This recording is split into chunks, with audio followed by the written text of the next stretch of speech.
तो आज एक क्वेश्चन जो हम लोग इसके पहले tangential and normal velocity, tangential and normal acceleration, ये वर्क हम लोगों ने आर्टिकल का डेरिवेशन किया था, एक प्रॉब्लम भी किया गया था।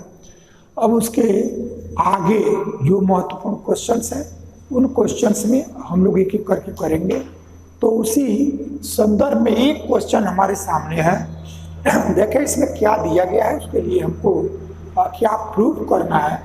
तो कहा जा रहा है कि a curve is described by a particle, यानी कोई एक कर्व है जो एक पार्टिकल के मूव करने से वो डिस्क्राइब हो रहा है। A curve is described by a particle having a constant acceleration, जिसका एक्सीलरेशन जो है वो कांस्टेंट है, inclined at a constant angle to the tangent so that the curve is equiangular spiral। यानी हमको ये दिखाना है कि यदि कोई एक कर्व है और वो कोई एक पार्टिकल है और वो पार्टिकल किसी कर्व पे इस तरह से मूव कर रहा है कि उसका जो एक्सीलरेशन है वो कांस्टेंट है और वो जो एक्सीलरेशन का जो डायरेक्शन है उसके टेंजेंट का वो कांस्टेंट एंगल बना रहा है। यानी आपका कोई एक कर्व ले ले और इस कर्व पर कोई एक पार्टिकल है, तो इस पार्टिकल का ये आपका टेंजेंट है, यह टेंजेंट है।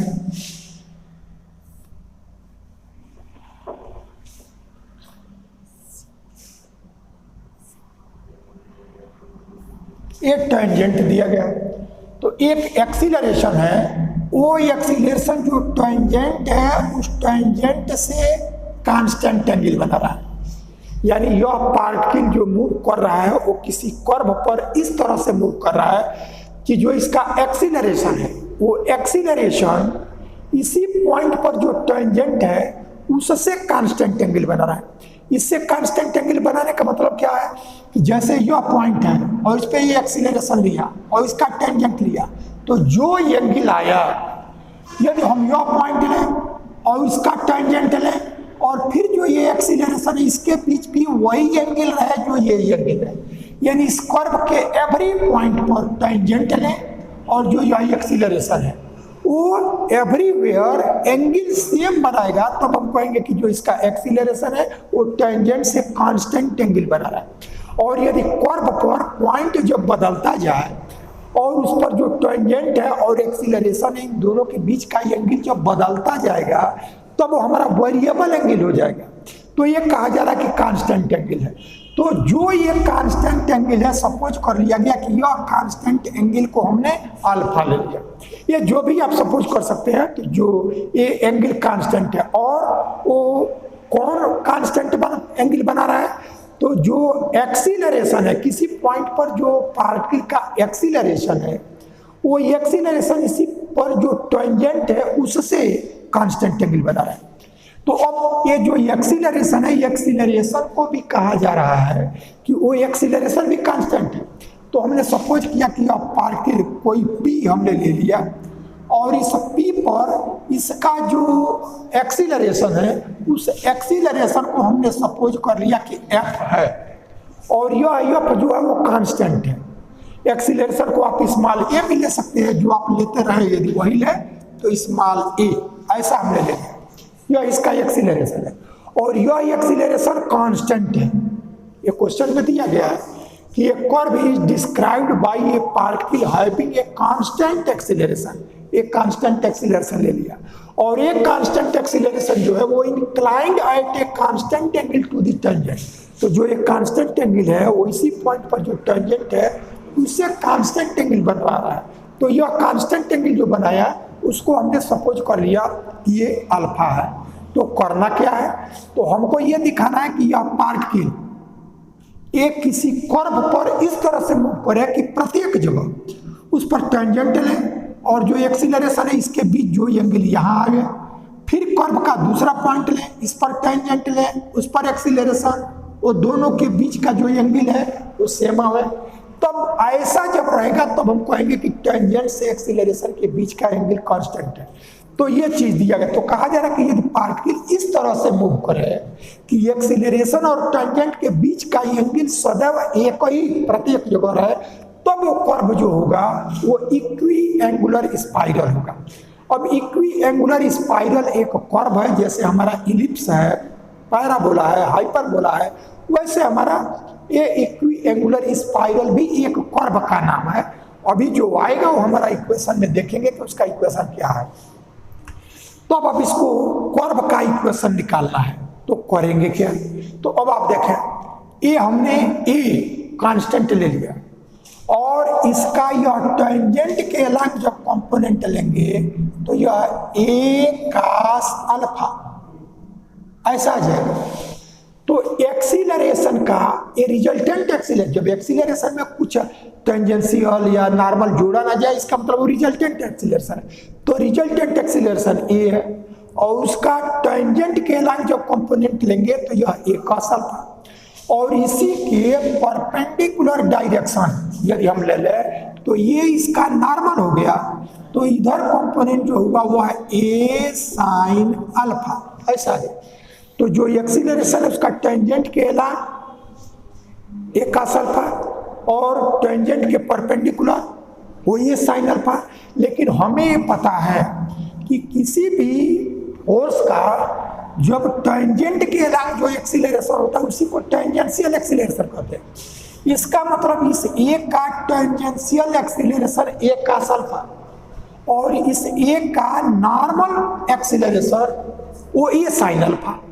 तब हम क्या करें कि टेंजेंशियल एक्सीलरेशन का भी फार्मूला लिखें और उसकी वैल्यू ए कास अल्फा लिखें और नॉर्मल एक्सीलरेशन उसकी वैल्यू हम ए साइन अल्फा लिखें और तब देखें कि उससे हमारा कर्व का इक्वेशन कैसे आएगा। तो कर्व का इक्वेशन देखें, वो हमारा कार्टेशियन रहता है तो एक्स और वाई में आता है, पोलर रहेगा तो आर और थीटा में आएगा। इंट्रिंसिक इक्वेशन है, यदि वो है तो एस और साई में आएगा, पी और आर में है तो पेडल में आएगा। अब हमें देखेंगे कि ये इस फॉर्म में ये वैल्यूज हमारे पास है तो उसी में उसका इक्वेशन निकालेंगे। तो अभी जो हमारे पास है उसको एक बार लिखें, फिर आगे का वर्क कैसे होगा वो जो हमारे पास रहेगा उसके अकॉर्डिंग हम कर्व पर किस फॉर्म में हम इक्वेशन निकाल सकते हैं, तो इसको हम देखेंगे।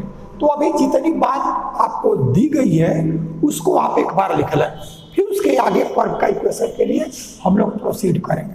तो ये सॉल्यूशन, तो it is let A is constant acceleration, let A is constant acceleration which makes constant angle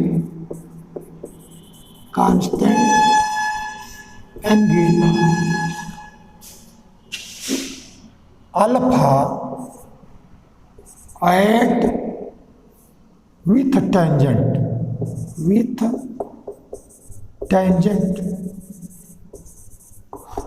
अभी हमने ये किया कि जो यह कांस्टेंट एक्सीलरेशन है उसका नाम दे दिया, तो वो एक्सीलरेशन हमारा ए है, तो let A is constant acceleration, और ये कांस्टेंट एक्सीलरेशन टेंजेंट से कांस्टेंट एंगल बना रहा है, तो जो एंगल बनाया उसी को हमने कह दिया कि वो अल्फा है, तो उसी को हमने यहाँ लिख लिया।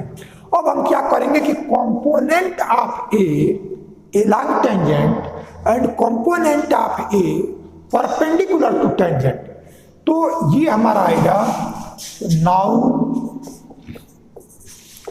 Component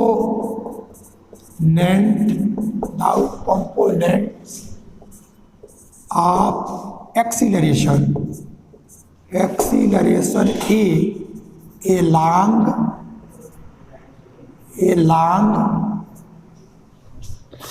and perpendicular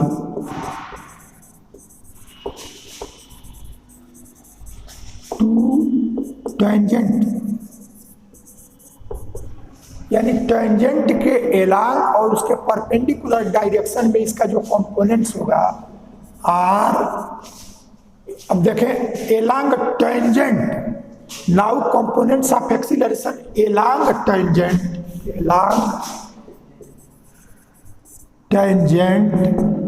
and perpendicular. तो टेंजेंट पहले आया तो टेंजेंट के along A cos alpha and perpendicular direction में ए साइन अल्फा, ये हमने लिख लिया। लेकिन हमें पता है कि टेंजेंट के एलॉन्ग जो एक्सीलरेशन होता है वही टेंजेंशियल एक्सीलरेशन होता है। That is tangential acceleration. अब टेंजेंशियल एक्सीलरेशन का फार्मूला लिखेंगे, अभी हम लिखते हैं, और उसी की वैल्यू दी गई है ए cos अल्फा। और normal acceleration is equal to, तो टेंजेंशियल एक्सीलरेशन के बाद फार्मूला अभी नहीं लिखे हैं, इसलिए कि टेंजेंशियल एक्सीलरेशन का 3 फार्मूला आता है। तो हम यहाँ किसका यूज करेंगे वो क्वेश्चन को देखते हुए, एक एक्सीलरेशन का होगा टेंजेंशियल का dv/dt, और दूसरा उसी v को जब ds/dt में चेंज करेंगे तो d2s/dt², और एक और आता है v dv/ds। तो ये 3 होता है, तो किसको हम लिखें ये हमारा क्वेश्चन पे डिपेंड करता है कि उसमें किस फार्मूले का यूज करें। तो अब आप देखें टेंजेंशियल एक्सीलरेशन में चूंकि 3 है तो किसको लिखेंगे उस पर अभी डिसाइड करते हैं, लेकिन नॉर्मल एक्सीलरेशन का एक ही होता है, वो हमारा होता है v²/ρ। तो ये वैल्यू आ गया, और इसी वैल्यू आ गया a sin अल्फा।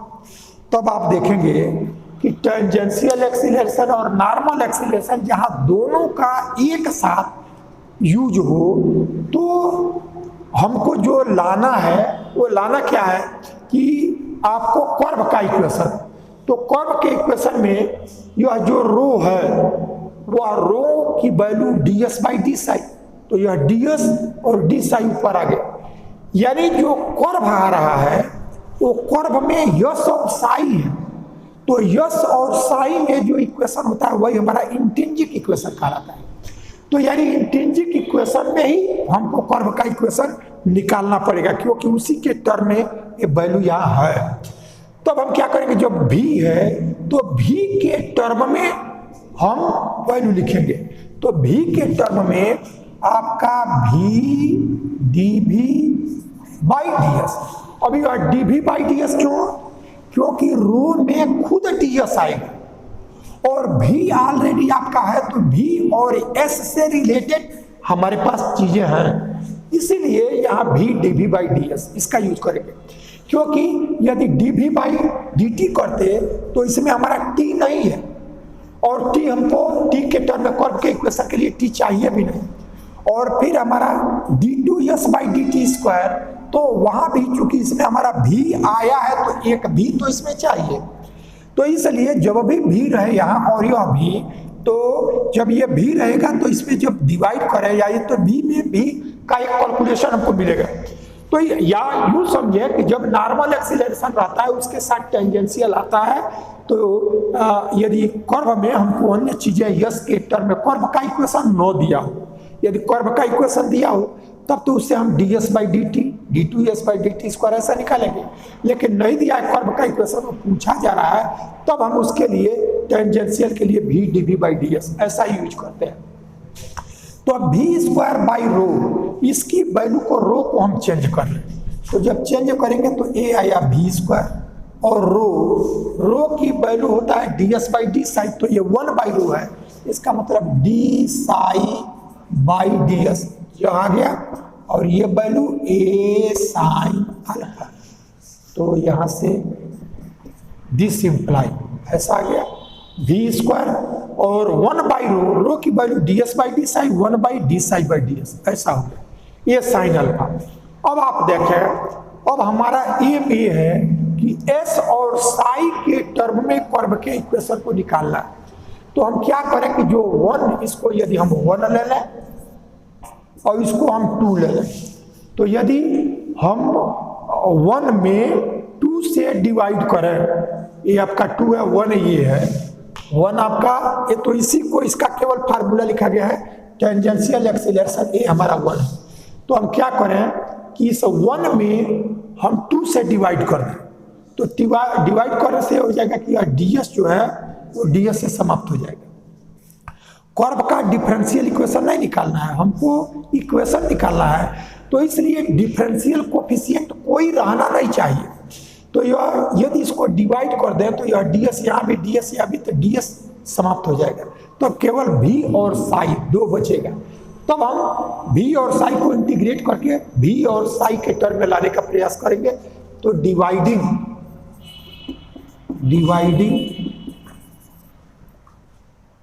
1/2 यानी जो इक्वेशन 1 है उसको 2 से डिवाइड करें, तब आपको मिल जाएगा यहां से v dv, यह v dv और बाई ds यह है, और इसकी वैल्यू को जब लिखेंगे यहां से तो यह v स्क्वायर और d psi by ds, d psi by ds यह वैल्यू, और यह a cos alpha by a sine alpha, यह a cot अल्फा, तो यह a cos alpha by a sine alpha ये हमने लिख लिया। अब देखिए यह v है और यह v स्क्वायर है, तो ये ds से ds समाप्त हो गया, यानी 1/v ये आया 1/v और dv by D sine, dv by D sine is equal to a से a कैंसिल काट अल्फा, ऐसा आ गया। अब हम क्या करें कि इसमें वेरिएबल्स आर सेपरेबल है, डिफरेंशियल कोफिशिएंट को हमको हटाना पड़ेगा, ये ध्यान रहे। तो अब हम वेरिएबल से, चूंकि ये कांस्टेंट है, अल्फा कांस्टेंट दिया गया है, तो डी साई को इधर कर लें और v का टर्म है तो dv के पास, तो this implies 1/v dv is equal to cot alpha, ये कांस्टेंट है, और डी साई। अब इसको इंटीग्रेट करें, तो जब इंटीग्रेट करेंगे तो आर इंटीग्रेशन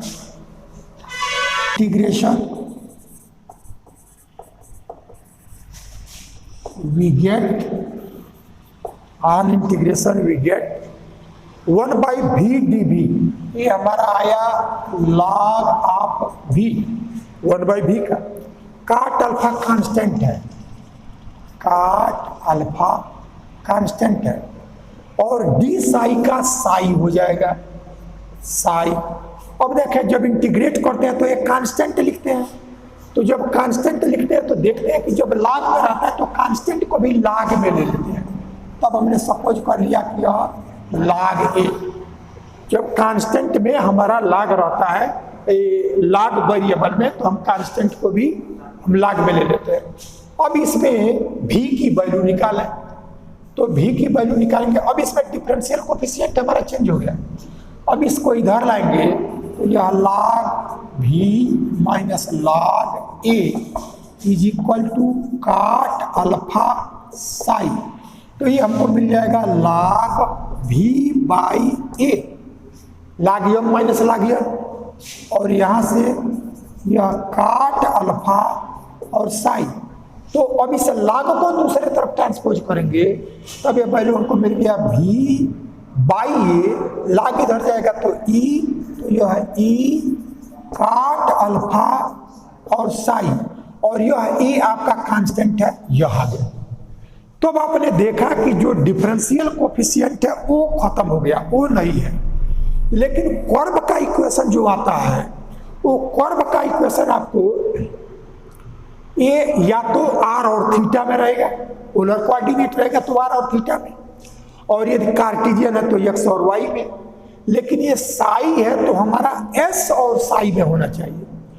तब आप देखें यह v है, तो v है तो यहां से v की वैल्यू s के रूप में आप चेंज करना चाहे तो ds बाई dt आ जाएगा, लेकिन फिर देखें जब ds बाई dt आएगा तो हमारा यह वेरिएबल यह साई के रूप में है, और जब इसको ds बाई dt करेंगे तो इधर आएगा तो dt, तो इंटीग्रेशन हो रहा है dt के, और एक टर्म है साई का, और इधर आपका एस बचेगा, तब हमारे 3 वेरिएबल इसमें आ जाएंगे, जबकि हमको वेरिएबल आर सेपरेबल करने के लिए 2 ही वेरिएबल चाहिए। तो इसलिए हमको ऐसा रिलेशन चाहिए जिसमें एस और साई आवे, उसमें हमारा टी न आवे। इसलिए इसको ds बाई डी टी करेंगे तो ds, एस तो आ गया, लेकिन यदि यहाँ साई रहता तब तो उस साई को हम यहाँ ले लेते, इसलिए इससे हम वैल्यू नहीं निकाल पाएंगे। तब हम इसको क्या कर लिए कि 1 2 तक था, अब इसको हमने 3, इसकी जहाँ उपयोगिता होगी हम लोग यूज करेंगे। अब देखें यस और साई आएगा कहाँ से, कि जब हमारा रो रहेगा तो रो का फार्मूला जो आता है वो ds बाई डी साई, तो जब एस और साई ही 2 रहेगा तो उसको इंटीग्रेट करेंगे तो यस और साई। एस और साई में हम क्यों ऐसा कर रहे हैं, क्योंकि कोऑर्डिनेट सिस्टम जो है वो यस और साई में होता है, यस और टी में नहीं है, आर और थीटा में होता है, एक्स और वाई में होता है। तो कोऑर्डिनेट सिस्टम जो हो उसी में हम निकालेंगे तो हमारा कर्व का इक्वेशन होगा। तब हम देखेंगे कि रो की वैल्यू कहाँ से इसमें आया। तो जो इक्वेशन नंबर 2 अभी हमने जो मिटाया है, कि आपने जो ये लिखा कि जो नॉर्मल आपका एक्सीलरेशन हुआ था v square by row, v square by रो, वो आपका इक्वेशन 2 में था, वहीं से रो की वैल्यू निकालिए, क्योंकि रो से आपका तो from equation 2 v square by rho is equal to a sine alpha, imply rho को एक तरफ कीजिए तो यह रो दूसरे तरफ, तो ये आ गया v square by a sine alpha, ये हमारा आ गया। अब इस रो को चेंज करेंगे ds बाई डी साई, तब हमारा यहां से मिला यह ds बाई डी साई, और तब यह v square by a sine alpha, ऐसा आया। तब हमने यहाँ v की वैल्यू निकाला था, लेकिन इसको ds बाई डी टी नहीं किया, क्योंकि जब ds बाई डी टी करेंगे तो ds एक वेरिएबल, dt दूसरा वेरिएबल, और साई ऑलरेडी वेरिएबल है, इसलिए 3 वेरिएबल एक ही इक्वेशन में हो जाएंगे। तो इसलिए हमको केवल 2 वेरिएबल, या तो आर थीटा नहीं तो यस और साई, तो चूंकि साई है तो यस ही हमको चाहिए। तो अब यहाँ से dv बाई v को ds बाई डी टी में इसीलिए नहीं किए कि उससे हमको एक तीसरा वेरिएबल आ जाएगा। तब हम फिर देखें कि यस और साई कहाँ से आएगा, तो जो ये इक्वेशन था नॉर्मल एक्सीलरेशन यही, तो ये v square by row normal acceleration था, इसका कंपोनेंट नॉर्मल के डायरेक्शन में ये साइन अल्फा। तब यहाँ से रो की वैल्यू को निकाल लिया। अब यहाँ भी देखिए v को हमने नहीं निकाला, इसलिए नहीं निकाला कि v को फिर जब चेंज करेंगे तो ds बाई डी टी देगा। अब यह रो को निकाला कि यह s और साई दे दिया, लेकिन फिर यदि इसको आप इधर चेंज करेंगे तो आपका यह v आया, और यह तो कांस्टेंट है, भी कांस्टेंट अल्फा भी कांस्टेंट, ये तो कांस्टेंट है। अब यह डी साई आया, तो अब हमको v एक वेरिएबल और यस एक वेरिएबल और साई, तो फिर 3 वेरिएबल हो रहा है। तब हम क्या करेंगे कि इसे v की वैल्यू को जो यह हम साई के टर्म में लिखे हैं उसको लिख देंगे तो v हमारा समाप्त हो गया, और तब ये आ गया साई के टर्म में, तो हमारा केवल 2 ही वेरिएबल बच गया, v और साई। और तब हम वेरिएबल साथ सेपरेबल जो डिफरेंशियल इक्वेशन में सॉल्व करने का मेथड है उससे हम सॉल्व कर लेंगे, तो यस और साई में इक्वेशन आ जाएगा। तब वही वर्ग, यानी अब इस v की वैल्यू को यहाँ से लिखे, क्यों लिखेंगे कि हमारा स्वयं में एक वेरिएबल है और यह यस और साई में है, और इसमें ये साई के टर्म में आ जाएगा, तो हमारा केवल साई और यस इसी के टर्म में रह जाएगा। तब यह value ds by d psi is equal to ये v स्क्वायर, तो v स्क्वायर की वैल्यू यहाँ से a square e to the power 2 cot alpha और साई, जब इसका स्क्वायर करेंगे तो हमको ये मिल जाएगा, और अपान a साइन अल्फा, ऐसा आ गया। अब आप देख रहे हैं कि यह a कांस्टेंट है या वही ये है, यह कांस्टेंट लिया गया है, ये कांस्टेंट है। अब यह साई हमारा वेरिएबल है और ये साइन अल्फा ये भी, यानी ये टोटल कांस्टेंट है आपका। तो ये साई है और यह यस का टर्म, तो इस डी साई को इधर कर ले।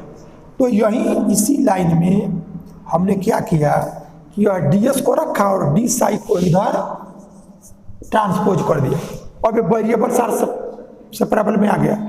केवल ये डी एस सिंगल है तो इसके पहले यस का कोई टर्म ही नहीं है कि आवे, और डी साई के पहले साई का टर्म आ गया है, उसके बाद जो है वो सब कांस्टेंट है। तब ये वेरिएबल सार सेपरेबल हो गया। तो अब इसको इंटीग्रेट करें, तो ऑन इंटीग्रेशन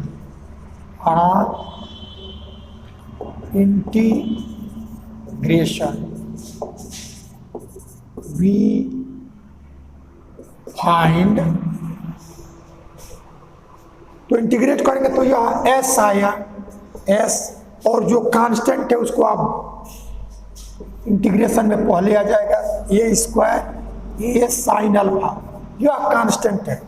और ई टू द पावर साई, इसका इंटीग्रेट करेंगे तो ई का इंटीग्रेशन वही होगा 2 काट अल्फा और साई। और फिर यह केवल साई नहीं है, जैसे ई टू द पावर 2x रहता है तो उसको इंटीग्रेट करते हैं तो ई टू द पावर 2x और 2x का डिफरेंशिएशन 2 तो उससे डिवाइड कर देते हैं, तब इसका डिफरेंशिएशन, तो यह 2 काट अल्फा, ये हमारा इंटीग्रेशन हो गया। अब आप क्या करेंगे कि देखेंगे, और फिर एक कांस्टेंट ऑफ इंटीग्रेशन आता है, उसको हमने बी लिख लिया। जब हम इंटीग्रेट करते हैं तो एक कांस्टेंट लिखते हैं तो उसको हमने बी लिखा। अब आप देखिए यह S A square A sine alpha 2 काट अल्फा, ये टोटल आपका कांस्टेंट है। तो इस टोटल कांस्टेंट को अब कैलकुलेट करेंगे तो ये कोई नया कांस्टेंट, सबको एक कांस्टेंट हमने सपोज कर लिया। अब उसको जो भी सपोज कर ले, तब हमारा यह आ गया, सपोज कर लिया कि यह सी और ई टू द पावर 2 काट अल्फा और साई और plus b, where c is equal to a square upon 2a और साइन अल्फा, और काट अल्फा का cos alpha by sine alpha करेंगे तो साइन अल्फा कैंसिल हो जाएगा, लेकिन सबको कांस्टेंट ले लिया गया है, तब यहां से साइन अल्फा और काट अल्फा। अब इन सबको हमने एक कांस्टेंट ले लिया सी, तो अब ये आ गया। अब यह यस और साई में जो यह इक्वेशन होता है ये हमारा इक्वी एंगुलर स्पाइरल का होता है। तो which is equation of equi angular spiral, ये हुआ कंप्लीट क्वेश्चन। तो देखें क्या किया गया, इस टोटल क्वेश्चन को क्या बात को ध्यान में रख करके और तब इसको करेंगे। तो जो क्वेश्चन में दिया है वो एक कहा जा रहा है कि एक पार्टिकल जो मूव कर रहा है वो कांस्टेंट एक्सीलरेशन से, तो उसको कोई एक नाम दे दें। हमने सपोज कर लिया कि वो एक्सीलरेशन को ये से डिनोट करते हैं, तो अभी हमारा कांस्टेंट हो गया, कांस्टेंट एक्सीलरेशन। और क्वेश्चन में ही कहा गया कि यह एक्सीलरेशन जो टेंजेंट है उससे कांस्टेंट एंगल बना रहा है, तो जो कांस्टेंट एंगल बनाया उसको हमने अल्फा कह दिया। तब अब हमको इस कर्व का इक्वेशन निकालना है। तो कर्व का इक्वेशन निकालने के लिए हम क्या किए कि ए का टेंजेंट के अलग कंपोनेंट ले लिया उसके परपेंडिकुलर, तो यह हमारा ए का अल्फा ये साइन अल्फा, यानी पहला काम ए का टेंजेंट के अलग कंपोनेंट लिए, तो टेंजेंट के अलग जो कंपोनेंट होगा वही टेंजेंशियल एक्सीलरेशन। तो tangential acceleration v dv by ds, उसकी वैल्यू ए का अल्फा, और दूसरा normal acceleration v square by रो, और वो हमारा आ गया ए साइन अल्फा। अब रो को ds बाई डी साई में चेंज करेंगे और डिवाइड कर देंगे, तो जब डिवाइड कर देंगे तो वहां से आपको यह v की वैल्यू निकल आएगा, यानी टेंजेंशियल एक्सीलरेशन का फार्मूला और ए का जो कंपोनेंट है वह लिख लिया उसके इक्वल, नॉर्मल एक्सीलरेशन का फार्मूला और ए का जो उसके अलग कंपोनेंट है उसको लिखा, डिवाइड कर दिया, इंटीग्रेट किया तो v की वैल्यू निकल आई एवर। उसके बाद से जो आपका v² बाई रो, उससे हमने रो की वैल्यू निकाला। रो की वैल्यू इसलिए कि यहाँ जो वैल्यू आया वो साई के टर्म में है, तब हम रो की वैल्यू को निकाले जिसमें जब साई है तब हमारा यस आना जरूरी है कि यस और साई में ही हमारा इक्वेशन इंट्रिंसिक इक्वेशन होता है। तब हम क्या करेंगे कि यहाँ से जो v² बाई रो की वैल्यू ये साइन अल्फा आया था, यहाँ से रो की वैल्यू निकाल लें और जो यह v की वैल्यू साई के टर्म में उसको रख दें, तब हमारा वेरिएबल सार सेपरेबल में आ जाएगा। उसको इंटीग्रेट कर देंगे तो यस और साई इसमें रिलेशन आ गया। तो यस और साई में जो कर्व का इक्वेशन होता है वही हमारा इंट्रिंसिक इक्वेशन कहलाता है। तो यही हमारा इंट्रिंसिक इक्वेशन है और इस कर्व के इक्वेशन को हम कहते हैं इक्वी एंगुलर स्पाइरल। तो ये हमारा ये रिजल्ट हुआ। इन्हीं 3 पॉइंट्स पे ध्यान रख करके इसको कैलकुलेट कर लेंगे, रिजल्ट मिलेगा। अब ए नेक्स्ट क्वेश्चन है, if the velocity of a point in a plane curve varies as the radius of curvature. तो रेडियस ऑफ कर्वेचर को रो से डिनोट करते हैं। तो कहा जा रहा है कि जो वेलोसिटी है वो रेडियस ऑफ कर्वेचर के प्रोपोर्शनल है, वेरी कर रहा है, इसका मतलब प्रोपोर्शनल है। तब हमको ये दिखाने के सो that the direction of motion revolves with constant angular velocity. तो देखें एंगुलर वेलोसिटी जो हम ये कर्व लेते हैं और कर्व में जैसे यह पार्टिकल है और हमारा यह पोल है और ये इनिशियल लाइन है। तो यदि ये कर्व का जो ये रेडियस वेक्टर है, ये जो एंगल बनाता है वो हमारा थीटा से डिनोट होता है। लेकिन इसी पॉइंट पर जो टेंजेंट होता है, वो टेंजेंट जो एंगल बनाता है उसको हम साई से डिनोट करते हैं। ये साई से डिनोट किया जाता है। तो किसी भी कर्व पर जो रेडियस वेक्टर इनिशियल लाइन से जो एंगल बनाता है उसको थीटा से, और टेंजेंट जो बनाता है उसको साई से। तो D theta by d T इस कर्व का एंगुलर वेलोसिटी होगा और जो D psi by d T होगा वो डायरेक्शन का एंगुलर वेलोसिटी, यानी जो हम लोग निकाले हैं कि जो पार्टिकल होता है वो पार्टिकल का डायरेक्शन ऑलवेज उसके टेंजेंट की तरफ होता है। तो जो उसका डायरेक्शन जो टेंजेंट की तरफ होता है, तो टेंजेंट जो इनिशियल लाइन से एंगल बनाएगा तो वो हमारा D psi by d T जब होगा वो हमारा कहलाएगा सो that the direction of motion, यानी वो एंगुलर वेलोसिटी ऑफ डायरेक्शन। ये हमारा कर्व का यह एंगुलर वेलोसिटी और d theta by d t और d psi by d t वो एंगुलर वेलोसिटी ऑफ डायरेक्शन। तब हमको ये दिखाना है कि इसमें कि so that the direction of motion, यानी जो मोशन हो रहा है उसका जो डायरेक्शन है रिवॉल्व्स, यानी ये घूमेगा, रोटेट करेगा विथ कांस्टेंट एंगुलर वेलोसिटी। तो जब डायरेक्शन कांस्टेंट एंगुलर वेलोसिटी से, तो इसका मतलब ये जो डायरेक्शन है वो साई एंगल बना रहा है, तो इसका जो एंगुलर वेलोसिटी होगा वो d psi by d t. तो d psi by d t constant होगा, ये हमको दिखाना है। तो वो चीज कैसे दिखाएंगे उसको आप देखें। तो सॉल्यूशन में given that velocity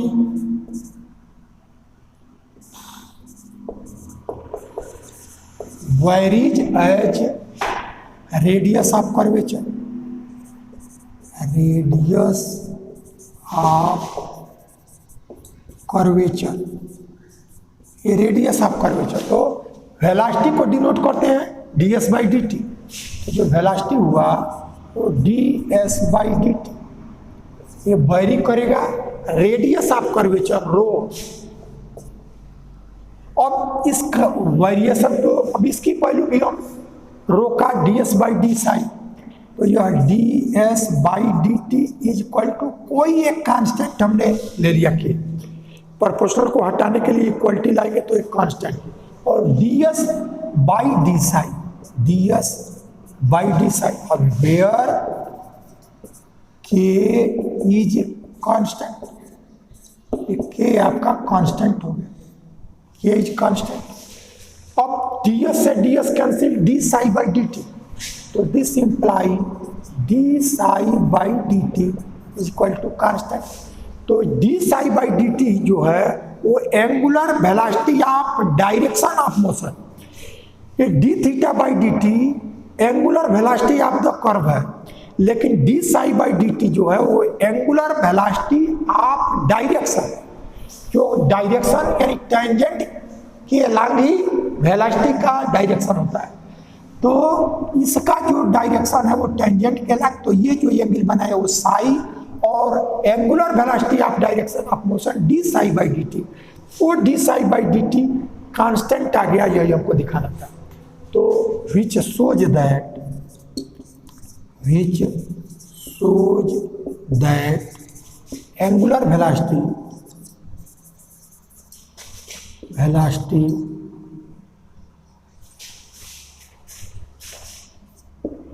of direction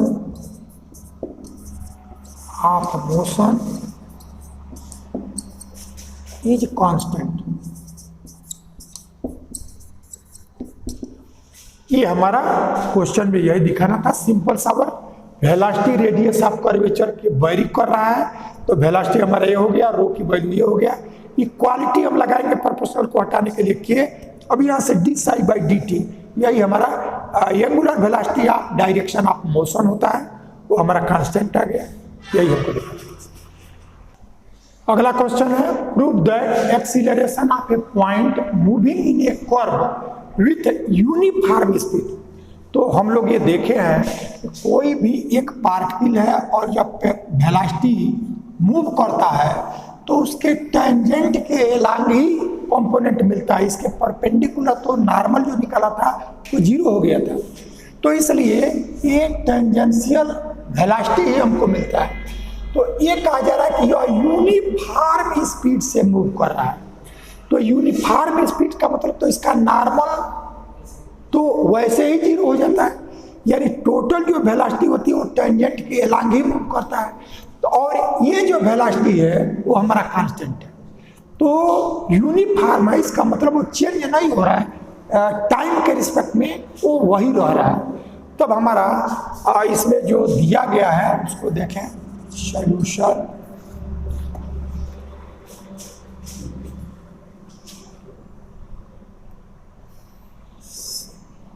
velocity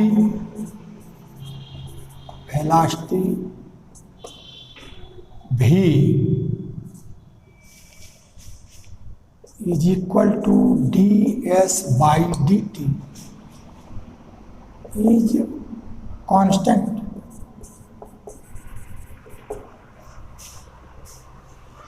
तो जब इसका वेलोसिटी यूनिफॉर्म है तो this imply acceleration is equal to dv by dt is equal to g. अब हम एक्सीलरेशन ऐसा हम लोगों ने निकाला क्यों, क्योंकि देखिए क्या कहा जा रहा है, prove that the acceleration of a point. तो जो एक्सीलरेशन होता है वो एक्सीलरेशन में नॉर्मल एक्सीलरेशन जीरो नहीं होता है, टेंजेंशियल एक्सीलरेशन जीरो नहीं होता है। तो जब केवल ही एक्सीलरेशन कहा जाए इसका मतलब रिजल्टेंट एक्सीलरेशन, तो एक्सीलरेशन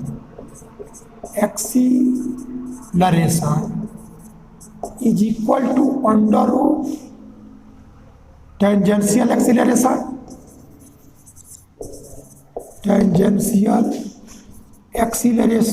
का स्क्वायर प्लस नॉर्मल एक्सीलरेशन का स्क्वायर, ये हमारा फार्मूला होता है।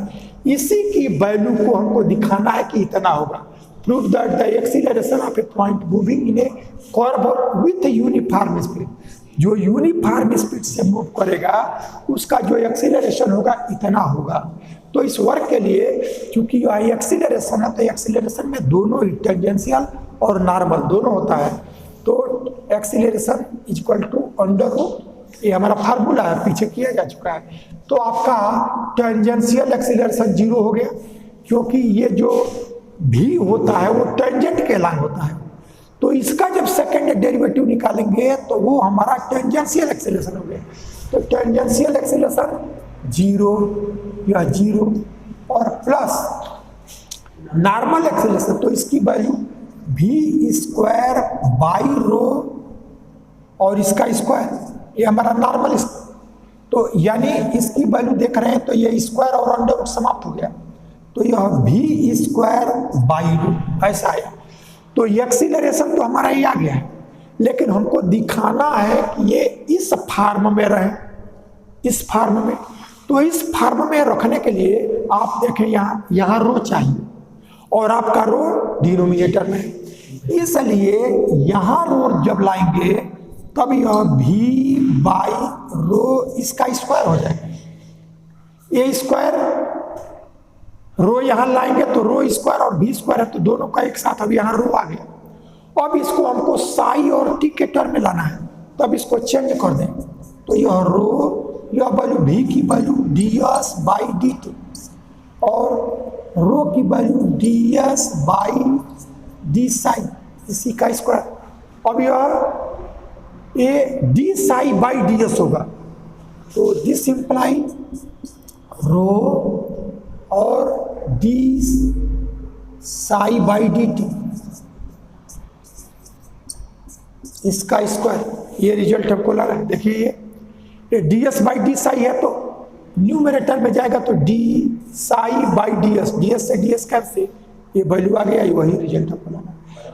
तो ये सिंपल सा वर्क रहा कि यूनिफॉर्म जो स्पीड है, वेलोसिटी है, तो जब वो वेलोसिटी होता है वो हमेशा टेंजेंट के अलग होता है, तो यानी टेंजेंशियल वेलोसिटी यूनिफॉर्म होने के नाते कांस्टेंट हो गया, दिया गया क्वेश्चन में। इसलिए जब यूनिफॉर्म है यानी कांस्टेंट है वेलोसिटी, तो उसको जब डिफरेंशिएट करेंगे तो 0, यानी उसका जो एक्सीलरेशन हुआ टेंजेंशियल एक्सीलरेशन 0।